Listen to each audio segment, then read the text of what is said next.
Bonjour! En ce 10 juin 2017, jour de mon anniversaire, j'avais décidé de vous proposer une recette de gâteau, mais j'ai changé d'avis et je vais vous faire découvrir un plat typique de la région, le farchement. Qu'est-ce que c'est le farchement? Qu'est-ce qu'il faut? Tout d'abord, des barres de lard, achetées si possible en charcuterie. Vous avez également du raisin sec, des pruneaux, de la farine pour lier le tout, un petit peu de poivre, un blanc de poireau, secret de ma grand-mère, l'élément principal, des pommes de terre, de préférence à chair très ferme, hein, Binche ou Charlotte, un moule pour une diffusion de la chaleur, un moule avec la petite cheminée au milieu, bien sûr un grand faitout, la râpe, très importante la râpe, un bon opinel hein, pour couper un petit peu tous ces ingrédients, et puis une cuisson, une grande cuisson de 4 heures de temps, mais ça je vous l'expliquerai par la suite. Nous allons maintenant passer à la partie épluchage des pommes de terre. Si j'avais su, j'aurais pas venu. Si j'avais su, j'aurais pas venu. Alors nous sommes à la phase de râper les pommes de terre. C'est assez long, c'est vrai, mais le résultat n'en sera que meilleur. Comme vous pouvez le constater, la râpe joue un rôle important puisque la texture est un petit peu comme une purée.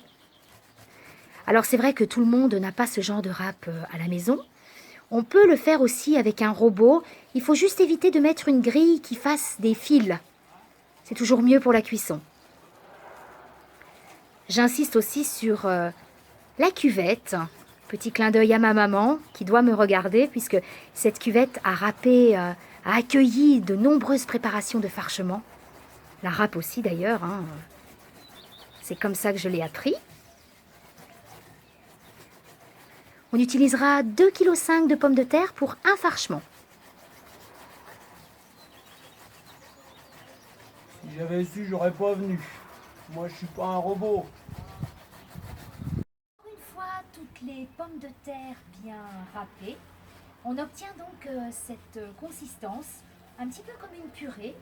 Et tout le jus qu'on voit, c'est forcément l'amidon, hein, le jus des pommes de terre. Donc on va en vider un petit peu. Il ne faut pas trop laisser de jus, un petit peu quand même, parce que ça permet à la pomme de terre de coller, mais il faut quand même vider un peu. Voilà, vous voyez, on vide un peu, en appuyant, en pressant un petit peu. Voilà. Donc là, dans le moule, j'ai 2,5 kg de pommes de terre. Voilà. Hein. Donc il y a de quoi remplir le moule qui est à mes côtés. Nous allons maintenant passer au garnissage, hein, puisque il faut maintenant accommoder cette préparation. Donc on met un petit peu de blanc de poireau, comme je vous le disais, c'était ce que ma grand-mère mettait. Elle disait que ça enlevait l'acidité, donc je reproduis. Voilà. Pas beaucoup, hein, c'est vraiment histoire d'adoucir un petit peu. Ensuite, nous allons mettre les raisins secs. Alors vous le voyez, hein, vous pouvez compter les poignées que je suis en train de mettre. C'est vrai que moi personnellement j'aime bien quand il est garni. Voilà. Il y en a, meilleur c'est. Voilà. Les pruneaux. Ce qui va aussi donner de la couleur. Puisque comme je vous l'ai expliqué tout à l'heure, le farchement ça cuit 4 heures. Plus ça cuit, meilleur c'est. Et vous verrez au démoulage qu'il aura une coloration très marron. Alors les pruneaux contribuent pas mal à cette couleur. Voilà. Ensuite nous allons passer à la farine pour, comme je vous le disais, lier la pomme de terre. Voilà, 2 cuillères pour l'instant. Nous allons mélanger la préparation que nous salerons et nous poivrons. Voilà. Et en fonction de ça, moi je juge bon d'en remettre. Hein, parce que comme je vous l'ai dit, je suis généreuse et j'aime bien qu'il y ait des fruits dans le farchement. Donc, je vais en remettre un peu parce que je trouve qu'il n'y en a pas assez. Vous voyez, ça fait une très belle consistance. Hein. C'est très agréable au toucher. Voilà, on en remet un petit peu, une petite poignée. Hop, encore un petit peu de raisin. Donc vous pouvez compter que j'ai mis 3 bonnes poignées de raisin sec. Idem pour les pruneaux. Voilà, là c'est très bien, là c'est parfait. Donc on mélange, on voit que le jus, mais il n'y en a plus, puisqu'il est absorbé par la farine hein, qui permet de colmater tout ça. On va mettre un petit peu de poivre, léger, pas beaucoup.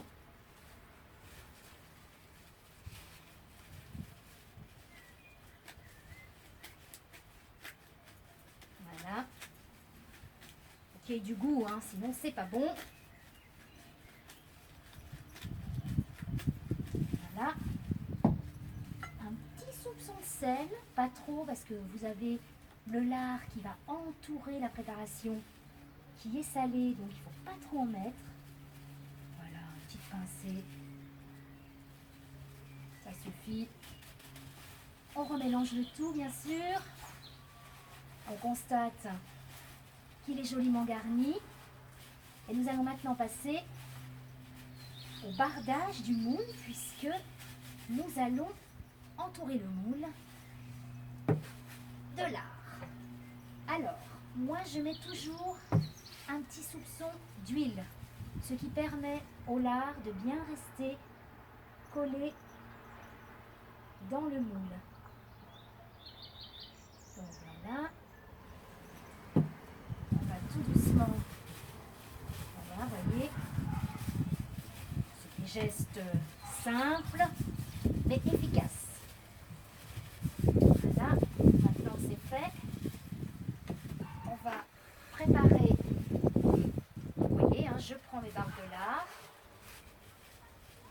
Je vais vous montrer. Alors, on met toujours un petit rabat. Je vais vous expliquer le pourquoi. Voilà. Vous voyez, il faut que ça soit comme ça. Le fond du moule est tapis, mais aussi les bords. Puisqu'après, on va retourner les barres de lard sur la préparation. C'est pareil, hein, on y va, il est très beau. Du lard acheté à Pras sur Arly. Il ne faut pas l'oublier, on a de la bonne charcuterie chez nous. Région riche. Voilà.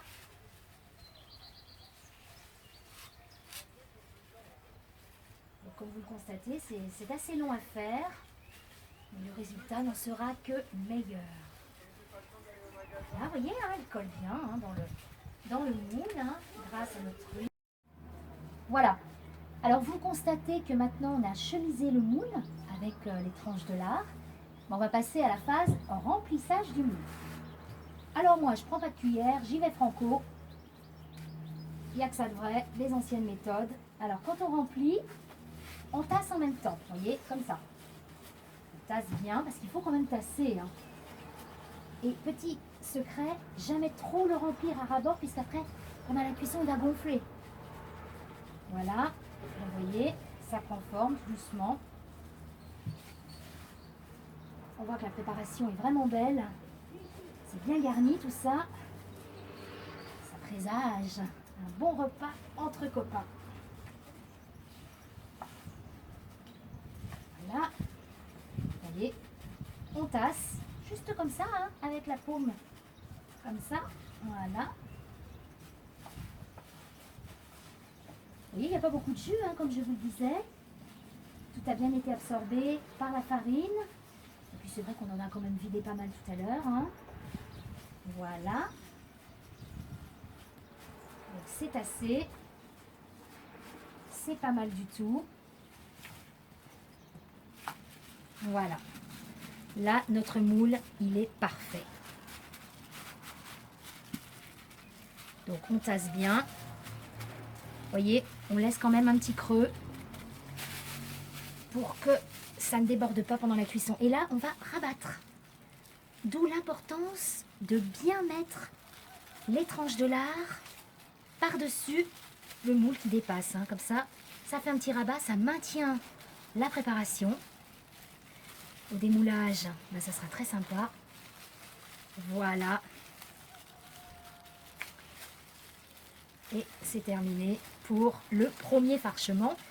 Puisque je vous rappelle que nous avons épluché 5 kg de pommes de terre, on va donc faire un deuxième farchement. Une cuisson différente, à ma façon, pour ceux et celles d'entre vous qui n'avaient pas de moule. Parce que c'est pas toujours évident à trouver. On va fermer le moule. Voilà, il est prêt, il est fait. Maintenant, en cuisine pendant 4 heures de temps. Nous avons donc plongé notre moule dans une grande cocotte. On va donc faire cuire ça au bain-marie pendant, comme je vous l'ai dit, 4 heures de temps. Il est important de mettre de l'eau aux 3/4 et en fonction, après on surveillera et on rajoutera de l'eau puisque forcément l'eau, quand elle bout, elle s'en va. Donc on pense bien à remettre de l'eau. Donc c'est parti pour 4 heures. Je rappelle, et ça c'est une chose très importante à savoir, au moment où l'eau bout, c'est là qu'on compte 4 heures. Allez, bonne cuisson! C'est à la deuxième phase de cuisson, puisque je vous rappelle qu'on avait décidé de faire 2 farchements à cuisson différentes. Donc la deuxième, ce sera une cuisson, ce que j'appelle au torchon, une cuisson au four. Donc j'ai disposé, comme vous le voyez sur la table, 4 grandes barres d'alu. Voilà, il y a 4 épaisseurs. Pourquoi 4 épaisseurs? Plus on en met, mieux c'est. Ça évite que l'eau passe pas pendant la cuisson. Donc j'ai étalé, comme vous pouvez le constater, mes barres de lard. Je vais maintenant prendre ma préparation, toujours à la main bien sûr. Hein. Voilà, et on l'étale comme ça, on va en faire comme un gâteau roulé. Hein. Un gros boudin. Voilà. Ça va faire un beau parchemin, vous allez voir.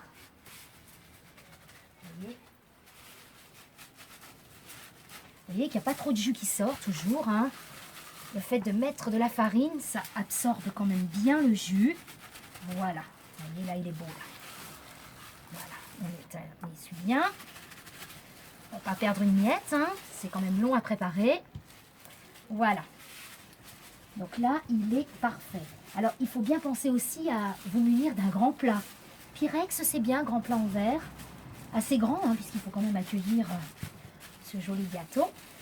Maintenant qu'il est bien tassé, on va retourner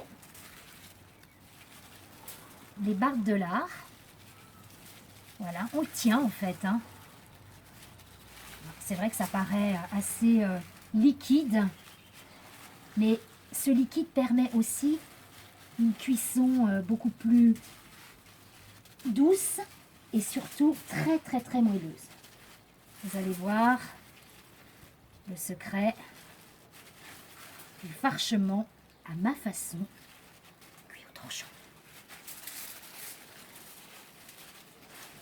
Voilà, là il est bien. Donc on met la petite barre de lard dessus. Voilà. Et en plus, on fait de la déco. Alors maintenant, le pliage, chose importante. On va donc le rouler. Donc, première couche, vous voyez que je ne mets jamais les couches les unes sur les autres. Je les décale. Comme ça, ça permet une prise beaucoup plus facile de ce gros gâteau. Vous voyez, je le roule vraiment. Hein. Voilà. Je replie la deuxième. Le jus, c'est bien de le laisser. Ça permet qu'il ne sèche pas. Et ça, je rappelle, c'est vraiment pour ceux qui ont du mal à trouver un moule. Voilà. Vous voyez, grosse papillote comme ceci. Voilà. On replie et là, on constate, hein, c'est sec. Hein. Le jus ne passe pas. Donc, vous imaginez bien que si le jus ne passe pas, bah, l'eau ne passera pas non plus. Hein. Voilà. Là, on replie les bords. Parce qu'il faut vraiment, mais vraiment pas qu'il y ait d'eau.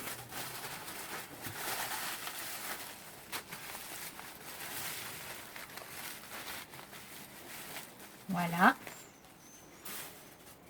Donc, j'ai encore mis du papier d'alu dans mon plat.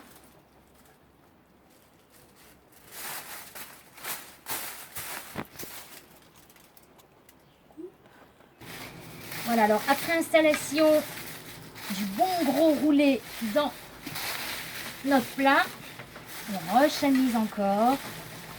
Voilà, comme ça. Pas d'eau. Voilà, voyez. Et là, il est prêt à cuire. On va remplir de l'eau aux 3/4. Et puis on va mettre ça au four pendant 4 heures en veillant bien à toujours arroser. Eh bien, écoutez, on y va. Après avoir rempli notre gros plat à 3/4 de niveau d'eau, on enfourne ça au four. Voilà. À 180 pendant 4 heures. Je rappelle qu'il est important aussi de compter 4 heures à partir de l'ébullition. Après 4 heures de cuisson, il est là dans son moule. Alors je ne vous cache pas que c'est toujours un moment critique, puisqu'on ne sait jamais s'il va bien tenir debout. Le démoulage est toujours compliqué parce que forcément c'est très chaud. Donc je suis comme vous, je le découvre, je n'ai pas triché, je ne l'ai pas ouvert. Donc le voici, le voilà, il est beau. Alors il y a un petit peu de jus, c'est vrai. On constate qu'il est bien marron, il a une jolie couleur. Alors maintenant, c'est le moment compliqué puisque je vais faire un petit tour de magie et surtout de l'acrobatie. On va y aller tout doucement. 1, 2 et 3. Voilà. Comme vous pouvez constater, c'est physique. Mais c'est comme ça aussi. Alors, il y a un petit peu de jus qui coule. C'est l'amidon. Maintenant, je vais enlever tout doucement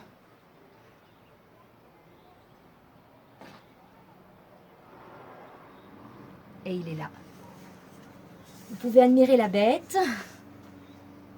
Voilà le farchement. Ça ressemble à un gros gâteau, comme on peut le constater. Il a une jolie couleur marron. Je vais vous couper une petite tranche pour vous faire découvrir l'intérieur. Mais on va aussi démouler l'autre, qui est toujours dans le four. Comme ça, je vais vous montrer un petit peu la présentation des deux, la différence. Alors, vous me suivez, on y va.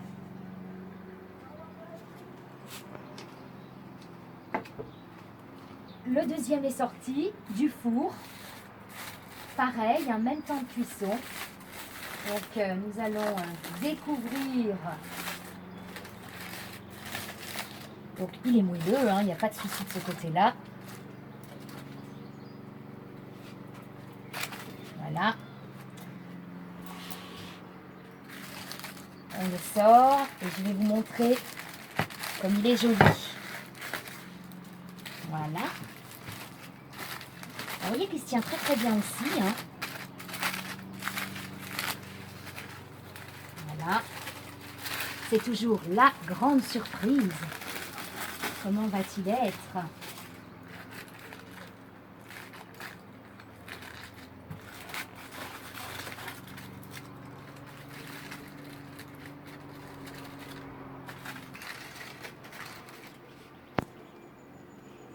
Alors voilà, voyez, ça y est, il est là. Je vous invite à voir la couleur. Comme je vous l'avais dit, il est bien marron. Voilà. Donc ce farchement a cuit au bain-marie, au four. Celui-ci a cuit au moule. Le même temps pour tous les deux. Alors si vous venez découvrir cette belle spécialité à Pras-sur-Arly, vous m'avez souvent entendu évoquer le mot farchement, puisqu'en fait le farchement c'est un mot patois, mais vous le découvrirez écrit farcement. Et oui, Pras-sur-Arly est un haut lieu de la gastronomie savoyarde. C'est très riche, on a beaucoup de chance, beaucoup de charcuterie, beaucoup de fromage. Je vous invite d'ailleurs à le déguster avec de la charcuterie chaude, soit des diaux, des pourmouniers, on peut mettre un petit peu ce qu'on veut, de la poitrine fumée assez épaisse, ou aussi le manger avec une charcuterie froide. Voilà, jambon blanc, jambon fumé. Libre à vous, bien entendu, une petite salade verte, un bon verre de blanc de Savoie ou du rouge. Et puis, eh bien, écoutez, moi, je vais de ce pas aller le tester. Donc, un petit clin d'œil à toute l'équipe de Famille Plus, à qui j'invite de partager leurs recettes, puisque maintenant, ça va être à vous de le faire, et surtout de me le montrer. Donc, je vous attends. En attendant, bonne dégustation, et merci d'avoir partagé ce moment avec moi. Et ben voilà, Il me reste plus qu'à vous souhaiter un excellent appétit et surtout vous donner rendez-vous à Pras-sur-Arly, station d'été et d'hiver. Au revoir.